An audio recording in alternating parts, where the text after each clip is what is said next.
And to discuss this a bit more further, we are now joined by Nomcebo Dlamini, the Deputy Chairperson of the Central Drug Authority. And she joins us for a discussion on drug prevalence in South Africa. And she joins us via our Zoom link. Nomcebo, thank you so much for joining us here on the late edition. Maybe if you can just paint a picture for us and our viewers and just tell us how bad is the drugs problem in South Africa? Thank you very much for having us as the Central Drug Authority on your show. The drug problem in South Africa is quite a concern. It is quite bad, and all communities are complaining, and all communities are facing what the town of Mahikeng is facing right now.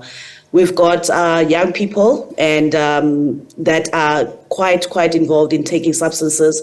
As young as primary school learners, they are involved in using drugs, and in all communities, it's just more or less the same problem. And we are actually quite encouraged when you see communities getting into being part of the local drug action committee, because that's what we have been saying, that the police alone, the security cluster departments of government alone cannot deal with this problem, but communities need to come and join forces and with the security cluster departments so that this problem can be dealt with. But definitely we have a problem, and the World Drug Report that has just been released in 2023 on the 26th of June indicates that 280 million people worldwide are using drugs.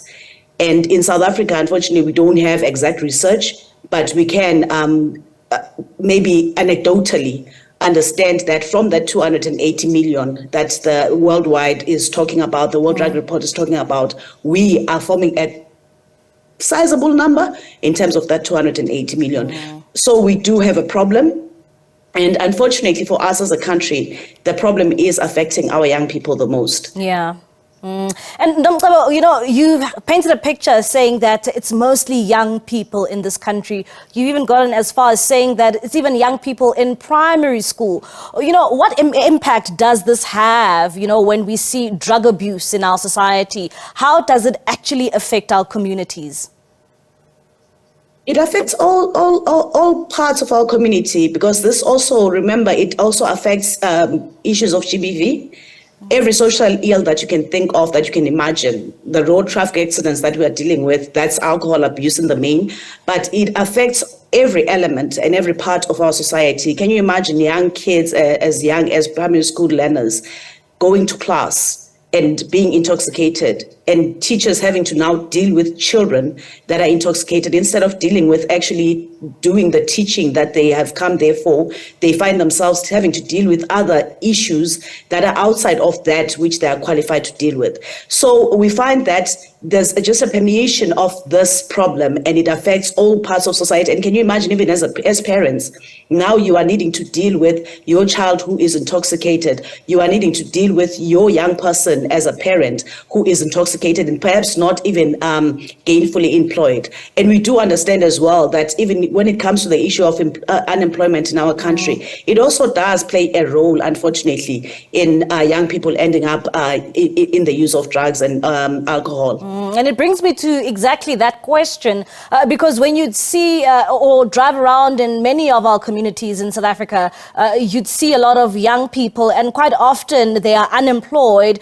Would you say that these are some of the contributing factors here? It's the frustrations really that some young people are faced with, and then they resort to using drugs. And you are so correct. Right now, we have just finished a dialogue with young people. We had a dialogue with young people in the Eastern Cape, where actually I'm taking this call from Dimbaza in the Eastland area of Eastern Cape.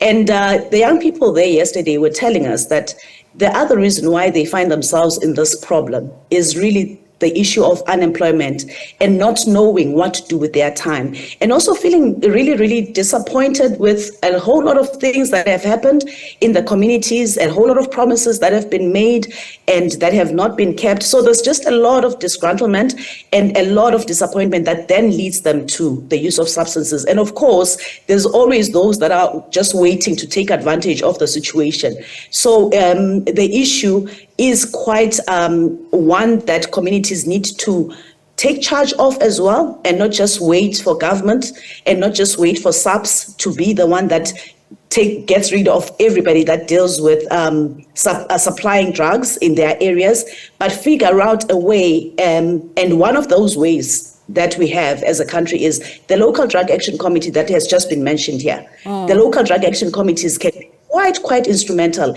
in assisting us, because we are not living in certain communities where people see on a daily basis what is happening around the street corner. They see on a daily basis what is happening in the school.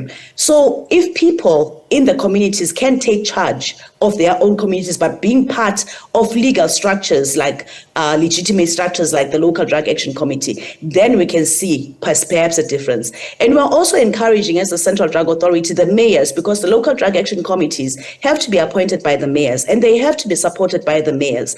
And we are needing that mayors in all our municipalities take this call seriously. We went through the whole country last year as the Central Drug Authority with SALGA, encouraging mayors to appoint local drug action committees. But it is unfortunate that we're still seeing just a sort of like a laxity in getting that done. But we continue to say we need for these local drug action committees to be there. When the president was at Enyobeni last year, at the tragedy after the death of those young people, this is one of the calls that he made to say, can the local drug action committees that are legitimate structures that actually exist, and they are part of the National Drug Master Plan, which is the strategy of the country to deal with this challenge of substance use, can they be appointed, and can they be supported, and can they be funded appropriately? So we need those local committees to actually be functioning. We are here even today. We then met with the public. We met with about 300 people in Timbaza.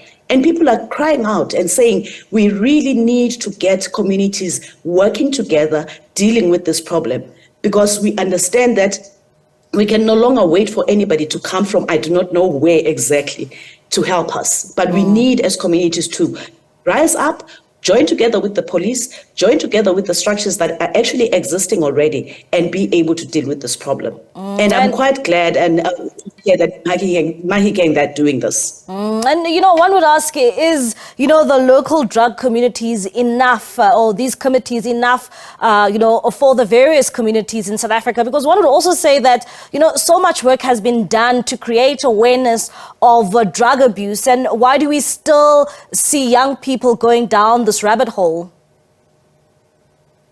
I believe that the other challenge that we have is we sort of maybe expect structures to operate separate from us as the community. So we think that once the structure is there, it's supposed to sort of like work on its own. But we as the community need to be part of it. The local drug action committee has to have the school governing body in it. It has to have the traditional leaders in it. It has to have SABs in it. It then has to have young people themselves as part of the local drug action committee. Because that way, then we have something that's holistic and that is able to then deal with all aspects of the community issues that rise up. Because communities are dealing with other things besides the issue of drugs. But we have found that these things are all sort of interlinked somehow. So if you are able, as the local drug action committee, to then have all these structures that already exist in your community functioning together, collaborating and working in coordination, then we can perhaps see a difference happen in our communities. And it really does come down to us in our communities after all.